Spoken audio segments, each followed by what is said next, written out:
Dear students, पिछले lesson में हमने सिमिलरिटी इन फिगर्स सिमिलरिटी ये टॉपिक डिस्कस करना स्टार्ट किया था।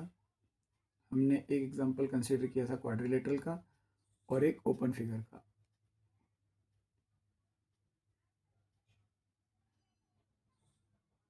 आज हमको डिस्कस करना है आगे के और 2-3 examples.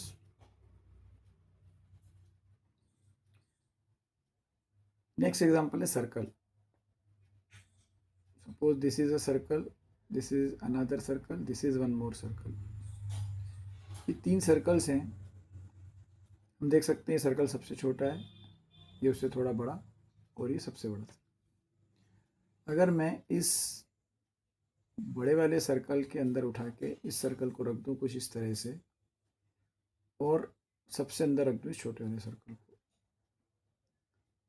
This is the centre of the largest circle. सबसे बड़े वाले सर्कल का सेंटर यहाँ पर है, सबसे छोटा वाला जो सर्कल है अंदर उसका सेंटर यहाँ पर है, और ये जो सर्कल बीच वाला सर्कल है इसका सेंटर हो सकता है यहाँ कहीं हो।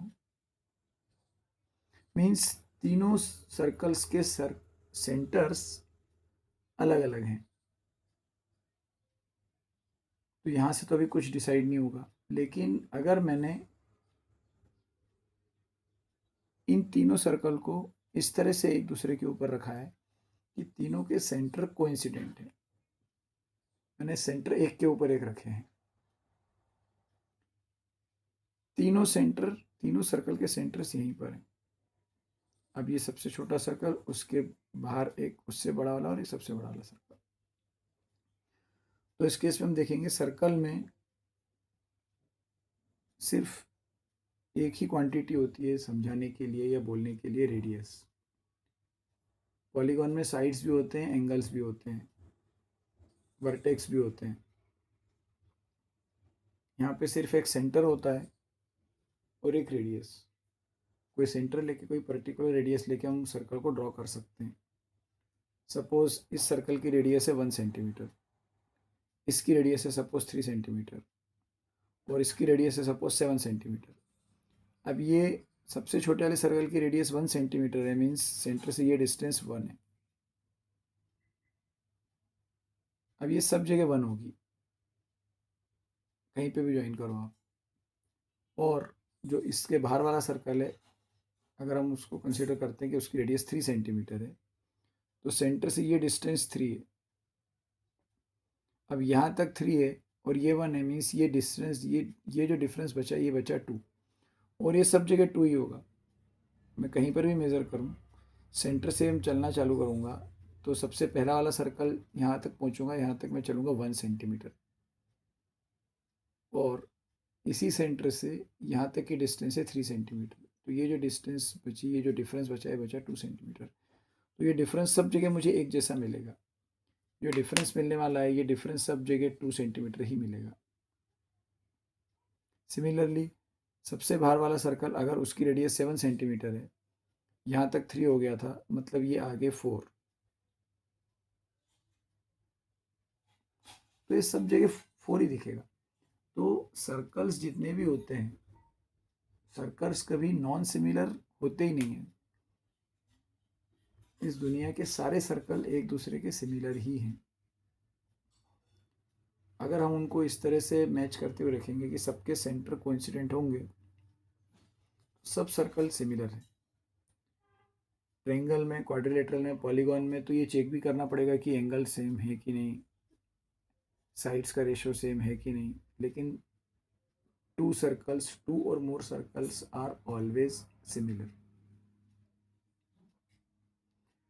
नेक्स्ट एग्जांपल अगर हम कंसीडर करें एक रेक्टेंगल का, रेक्टेंगल में सिमिलरिटी का क्राइटेरिया क्या है। Suppose this is a rectangle ABCD,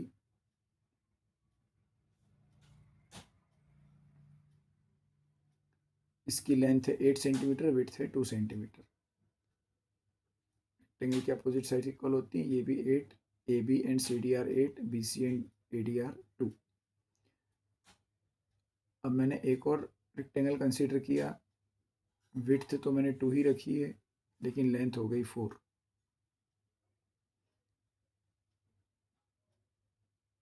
पिछले लेसन में जब हमने एक दो क्वाड्रिलेटरल्स की सिमिलरिटी डिस्कस की थी, वहाँ पर हमने देखा था कि सारे एंगल्स इक्वल होने चाहिए। इस रेक्टेंगल के चारों एंगल 90 डिग्री के हैं और इसके भी चारों एंगल 90 डिग्री के ही हैं। एंगल तो यहाँ पर इक्वल मिल रहे हैं। करस्पॉन्डिंग एंगल्स ए के इक्वल पी, बी के इक्वल क्यू, सी के इक्वल आर और डी के इक्वल एस। इसके चार एंगल्स उसके चार एंगल्स के इक्वल हैं। तो क्या हम बोल सकते हैं कि ये सिमिलर हैं? नो। इसकी लेंथ 8 है, इसकी लेंथ है 4। एक और रेक्टेंगल कंसीडर करें, इसकी लेंथ 4 है और विड्थ हो गई 1। अब यहाँ पर हमने 8 से लेंथ भी आधी कर दी 4 और विड्थ भी 2 से कर दी 1। किन्हीं भी दो पॉलीगॉन्स के सिमिलर होने के लिए जो नेसेसरी कंडीशन है वो है कि करस्पॉन्डिंग एंगल्स इक्वल होने चाहिए और जो करस्पॉन्डिंग साइड्स हैं उनका रेशो सेम होना चाहिए। जिस रेशो में कोई एक साइड छोटी या बड़ी हो रही है, बाकी सारी साइड्स भी उसी रेशो में छोटी या बड़ी होनी चाहिए। यहाँ पर हम कंसीडर करेंगे तो विड्थ दोनों की सेम है 2 और 2, तो मतलब ये रेशो 1:1 है। B C ratio Q R equal to 2:2। इसकी साइड बी सी और इसकी साइड क्यू आर, इनका रेशो 2:2 मीन्स 1:1। अब एक और पेयर करस्पॉन्डिंग साइड्स का A B ratio P Q. A B का पी क्यू के साथ रेशो कैलकुलेट करूँ अगर मैं, ए बी है 8:4, so दिस रेशो इज 2:1। एक रेशो है 1:1 और दूसरा रेशो है 2:1, इसलिए ये सिमिलर नहीं है।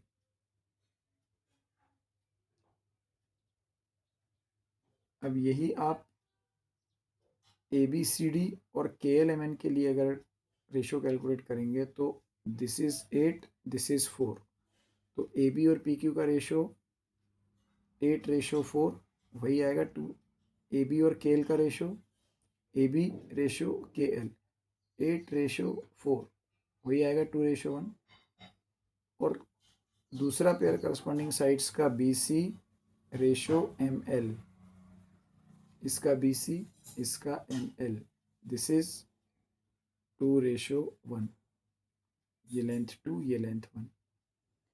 तो रेक्टेंगल में लेंथ भी हाफ हो गई, विड्थ भी हाफ हो गया।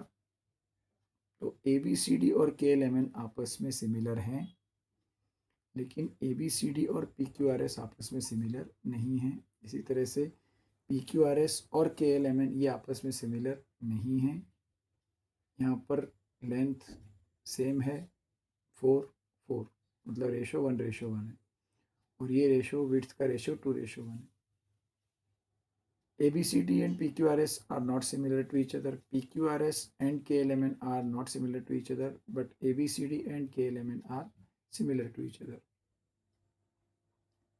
Let us consider one more example of rectangles ABCD PQRS.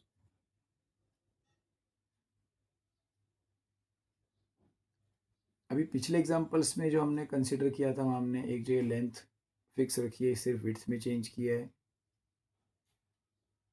यहाँ पर मैंने दो रेक्टेंगल कंसिडर किए हैं, ABCD 8 and 2. Length is 8, width is 2. There is another rectangle PQRS whose length is 5 and width is 3. अब हम लेंथ का लेंथ के साथ रेशो कैलकुलेट करें, A B ratio P Q, it will be 8:5। ये ratio 8:5 है। और बी सी का क्यू आर के साथ रेशो कंसिडर करें, कैलकुलेट करें, तो B C ratio Q R will be 2:3। ये रेशो कुछ और है, ये रेशो कुछ और है, मतलब यहाँ पर भी ये रेक्टेंगल सिमिलर नहीं है। तो रेक्टेंगल के लिए सिमिलरिटी कैलकुलेट करना बहुत ईजी है। करस्पॉन्डिंग लेंथ का रेशो और करस्पॉन्डिंग विड्थ का रेशो अगर इक्वल है तो सिमिलर है, अदरवाइज नहीं है। Now what about squares? यहाँ पर इस डायग्राम में 3 स्क्वायर्स हैं। सबसे छोटा अंदर वाला स्क्वायर स्क्वायर में तो लेंथ और विड्थ सेम होती है, सारी साइड्स इक्वल होती हैं। हमने कंसिडर किया है इसकी सारी साइड 2 सेंटीमीटर की है, 2 2 2। उसके बाहर उससे एक बड़ा स्क्वायर ड्रॉ किया है, let us it's side is 6 centimetre and the largest square is having side 8 centimetre. यहाँ पर हमने 3 स्क्वायर कंसिडर किए हैं, एक की साइड 2 सेंटीमीटर, एक की 6 सेंटीमीटर, एक की 8 सेंटीमीटर। यहाँ पर हम करस्पॉन्डिंग साइड्स का रेशो निकालें। इसकी ये साइड 2 6, 2:6, ये आएगा 1:3। अब दूसरा पेयर करस्पॉन्डिंग साइड्स का, ये साइड है, ये साइड, अगेन 2:6 मीन्स 1:3, 2:6 1:3, 2:6 1:3। अगर मैं इस सबसे छोटे वाले स्क्वायर को सबसे बाहर बड़े वाले स्क्वायर से कंपेयर करूं तो इनका रेशो आएगा 2:8 मीन्स 1:4, अगेन 2:8, 2:8, 2:8। तो जब स्क्वायर बनेगा, चारों साइड इक्वल बनेंगी, करस्पॉन्डिंग साइड्स का रेशो जो एक साइड के लिए आएगा हमेशा चारों साइड के लिए वही आएगा। और जब इन दोनों को कंपेयर करेंगे 6:8, 6:8, 6:8, 6:8 मीन्स 3:4। जैसे इस सर्कल में हमने देखा था all circles are similar, circles हमेशा सिमिलर ही होते हैं, उनकी रेडियस कुछ भी हो। सर्कल में चेंज होगा तो सिर्फ रेडियस ही चेंज होगी। हम उनको इस तरह से अरेंज करेंगे तो मुझे यहाँ पर डिफरेंस कुछ और दिखाई देगा, यहाँ पर डिफरेंस कुछ और दिखाता है, यहाँ पर ये पास पास दिखाई दे रहे हैं, यहाँ पर भी पास दिखाई दे रहे हैं, इधर ये डिस्टेंस ज़्यादा दिख रही है। लेकिन अगर हम सेंटर टू सेंटर मैच करते हुए रखेंगे तो कहीं पर भी गैप या डिफरेंस हम देखेंगे तो सेम दिखता है, इसलिए सर्कल सिमिलर होते हैं। उसी क्राइटेरिया से स्क्वायर्स की करस्पॉन्डिंग साइड्स का रेशो, जो रेशो एक जगह आएगा वही चारों जगह आएगा, वो 1:2 हो, 1:3 हो, 3:4 हो, 5:7 हो, कुछ भी हो। इसलिए all squares in this world are similar to each other. तो सर्कल्स हमेशा सिमिलर मिलेंगे, स्क्वायर हमेशा सिमिलर मिलेंगे, लेकिन रेक्टेंगल में हमने देखा हो सकता है कभी सिमिलर हो। हमने सिमिलर वाला एग्जांपल भी डिस्कस कर लिया है, और हो सकता है सिमिलर ना हो। क्वाड्रिलेटरल हो सकता है कोई सिमिलर हो, कोई सिमिलर ना हो। तो सिमिलरिटी का क्राइटेरिया पॉलीगॉन्स के लिए, all angles means corresponding angles should be equal to each other and sides should be in proportion, or I can say the ratio of corresponding sides should be equal.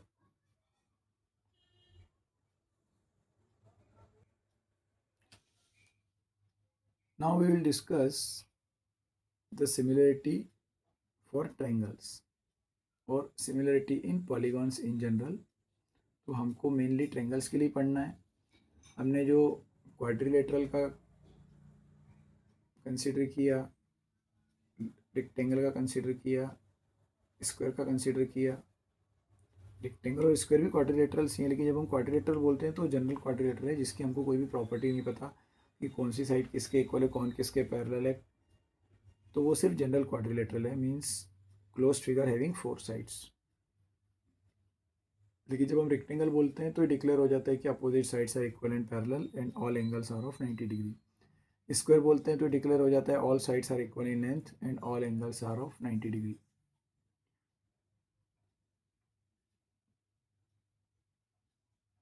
तो triangles में similarity का क्या criteria है? Let us consider two triangles ABC and PQR. If in two triangles ratio of corresponding sides are equal, means if AB ratio PQ equal to BC ratio QR equal to AC ratio PR.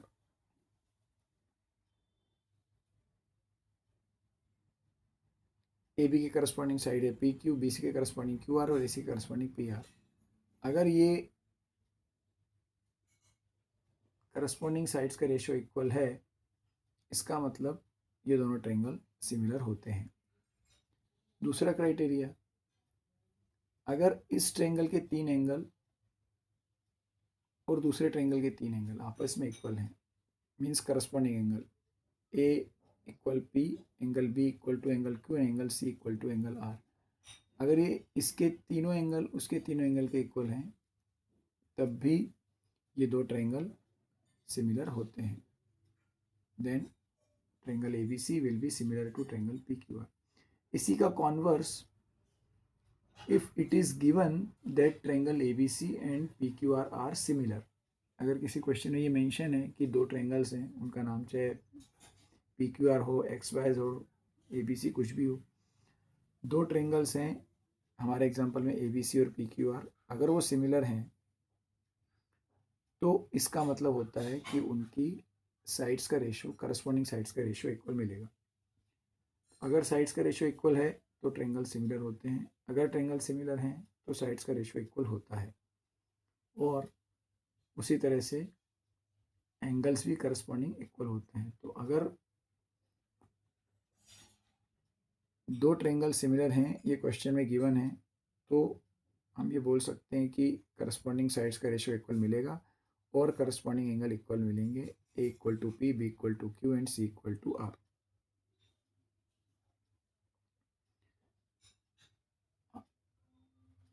If triangle A B C is similar to, अब यहाँ पर एक और चीज़ discuss करते हैं। Generally हम alphabet letters को sequence में बोलते हैं, ट्रायंगल का नाम ए बी सी मिलेगा या डी ई एफ मिलेगा या एक्स वाई जेड मिलेगा, के एल एम मिलेगा, पी क्यू आर मिलेगा। कॉन्ग्रुएंसी में भी ये चीज़ सिग्निफिकेंट है और सिमिलरिटी में भी एक बहुत इंपॉर्टेंट टॉपिक है कि जिस सीक्वेंस में इन वर्टाइसेस का नाम लिखा होता है, अगर यहाँ पर ए बी सी और पी क्यू आर की जगह लिख दिया जाए triangle A B C and Q P R, A B C is similar to Q P R, तो फिर मैं करस्पॉन्डिंग साइड्स कैसे डिसाइड करूँगा? फर्स्ट साइड ए बी, यहाँ से मिलेगी क्यू पी। अब क्यू पी और पी क्यू साइड तो ट्रायंगल में एक ही होती है, A B ratio P Q लिखें या क्यू पी लिखें, इसमें तो कोई फ़र्क नहीं पड़ेगा। लेकिन नेक्स्ट पेयर जो यहाँ पर बी सी के करस्पॉन्डिंग क्यू आर मिल रहा था, अब दूसरी साइड यहाँ से बनेगी बी सी और यहाँ से बनेगी P R, not Q R. तो जिस सीक्वेंस में ये वर्टेक्स लिखे रहते हैं वही करस्पॉन्डिंग साइड्स होती हैं। तो एंगल ए के करस्पॉन्डिंग एंगल क्यू मिलेगा, अब पी नहीं मिलेगा। पहले इधर ए बी सी लिखा था, इधर पी क्यू आर लिखा था, A equal to P, B equal to Q, ये तो सीक्वेंस में था। अगर इस तरह से लिखा हुआ है कि triangle A B C is similar to triangle Q P R, then angle A will be equal to angle Q, angle B equal to angle P. तो इनके करस्पॉन्डिंग ए और बी के करस्पॉन्डिंग एंगल पी और Q आपस में interchange हो गए। सी यहाँ भी लास्ट में लिखा था, आर लास्ट में यहाँ भी लिखा था, तो सी और आर इसमें कोई चेंज नहीं है। तो जिस तरह से एंगल चेंज होंगे उसी तरह से करस्पॉन्डिंग साइड्स का पेयर भी चेंज होगा। ए बी और पी क्यू, क्यू पी ये तो एक ही चीज़ हो गई। नाउ बी सी के करस्पॉन्डिंग मिलेगा यहाँ पर P R, side B C और पी आर ये रेशो, और तीसरी side A C, first vertex और थर्ड वर्टेक्स ए सी, और यहाँ से मिलेगा क्यू आर। तो ये क्यू आर और पी आर भी आपस में इंटरचेंज हो गए। तो ध्यान एक ही चीज़ का रखना है, जिस सीक्वेंस में ये पॉइंट्स लिखे रहते हैं उसी सीक्वेंस में हम करस्पॉन्डिंग साइड्स लेते हैं। A B ratio Q P, B C ratio P R and A C ratio Q R, ये रेशो इक्वल होगा। और जब हम प्रूफ करते हैं तब हम भी लास्ट में आंसर लिखते टाइम ये ध्यान रखते हैं कि किस सीक्वेंस में लिखना है। हो सकता है ए बी सी के सिमिलर यहाँ पर आर पी क्यू हो जाए, आर पहले आ जाए, या आर क्यू पी हो जाए, कुछ भी हो सकता है। तो इस लेसन में और पिछले लेसन में, इन दो लेसन्स में हमने कॉन्ग्रुएंसी, सिमिलरिटी के क्राइटेरिया, ट्रायंगल में सिमिलरिटी कैसे डिसाइड करते हैं, और अगर दो ट्रायंगल सिमिलर दिए हैं तो उनके करस्पॉन्डिंग साइड्स और करस्पॉन्डिंग एंगल्स के पेयर कैसे बनाते हैं, ये सारी चीज़ें डिस्कस की। नेक्स्ट लेसन से हम एक्सरसाइज स्टार्ट करेंगे। सबसे पहले एक्सरसाइज 6.1, मिलते हैं नेक्स्ट लेसन में। Thank you.